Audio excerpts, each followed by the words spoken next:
즉 자존감의 핵심은 자신을 사랑하는 것에 불과하다는 것입니다. 굉장히 심플합니다. 역시 나는 뭘 해도 안 돼. 난 쓸모없는 존재야. 자존감, 자신감이 부족한 사람들이 자신에게 많이 하는 말입니다. 이렇게 자존감 낮은 사람들은 항상 자신을 자책하죠. 이런 자책을 자신을 싫어하는 것으로 생각하는데요. 사실 정반대입니다.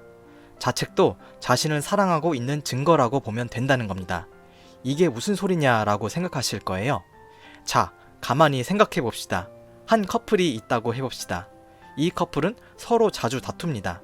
이 커플은 과연 서로 싫어하는 사이인가요? 아닙니다. 서로 사랑하고 있죠. 사랑하고 있지 않으면 애초부터 서로 무관심했을 것이고 애초에 커플 사이가 아니었을 겁니다. 그럼 자책이라는 것도 생각해 봅시다. 방금 커플의 예시처럼 자책도 사실 나에 대한 사랑이 전제되어야 할 수 있는 겁니다. 자신에게 전혀 무관심하다면 자책할 수 있을까요?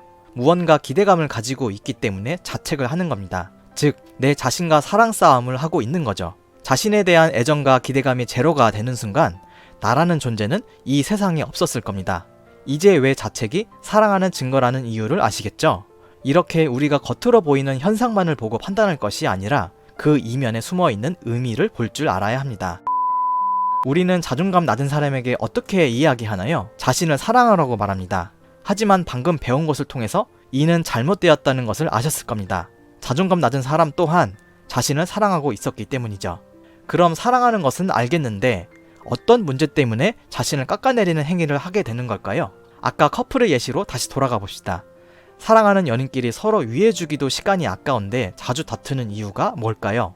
다툼의 대부분은 타인에게 기대하는 기준들이 있는데 그것이 충족되지 않았을 때 서운함을 가지게 되면서 다투게 됩니다.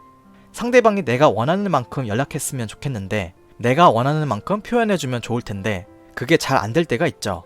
내가 원하는 연애 스타일이나 상대방의 존재에 대한 외적이나 내적인 기준치를 계속 고수하려다 보니 자주 다투게 되는 것이죠. 결국 이런 것들은 타인을 사랑하는 방법에 문제가 있어 생긴 현상입니다. 제대로 된 사랑 방법을 알고 있다면 내가 가진 기준들을 내려놓고 포용력을 가지고 상대방을 더 온전하게 사랑할 수 있게 되겠죠. 자, 그 상대방이 내 자신이라면 어떨까요? 현재의 모습이 나와 그것을 관찰하는 나가 있다고 해봅시다. 관찰하는 내가 현재의 모습의 나에게 너무나 높은 기대치를 가지고 그것을 고수하고 있게 되면 어떻게 될까요? 그렇습니다. 자신에게 서운함을 갖고 온갖 비수꽂히는 말을 해댈 겁니다. 높은 기대치를 가지고 있다는 말은 결국 사랑하고 있다는 증거이기도 하지만 사랑하는 방법이 왜곡되었다고 볼 수 있는 겁니다. 이것이 자책이라는 것이죠. 그럼 자신을 온전히 사랑하려면 어떻게 해야 하나요? 그렇습니다. 올바르게 사랑하는 방법을 배우는 겁니다. 즉, 자존감의 핵심은 자신을 사랑하는 제대로 된 방법을 알고 습득하는 것에 불과하다는 것입니다. 굉장히 심플합니다. 물론 그 방법을 알고 적용하는 것은 다른 문제일 수 있지만요. 여하튼 여러분은 자존감의 핵심적인 부분을 알게 된 것입니다. 자존감이 낮은 이유가 자신을 사랑하지 않아서가 아니라 온전히 사랑하는 방법을 잘 모르기 때문인 것을요. 여러분, 자존감이라는 것을 얻기 위해서 사랑이라는 감정을 잡으려고 부단히 노력하지 않았나요?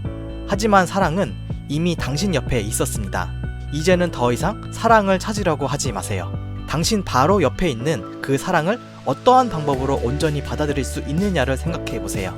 오늘 영상이 당신에게 엄청난 인사이트를 주었을 것이라고 생각합니다. 위고해피였습니다.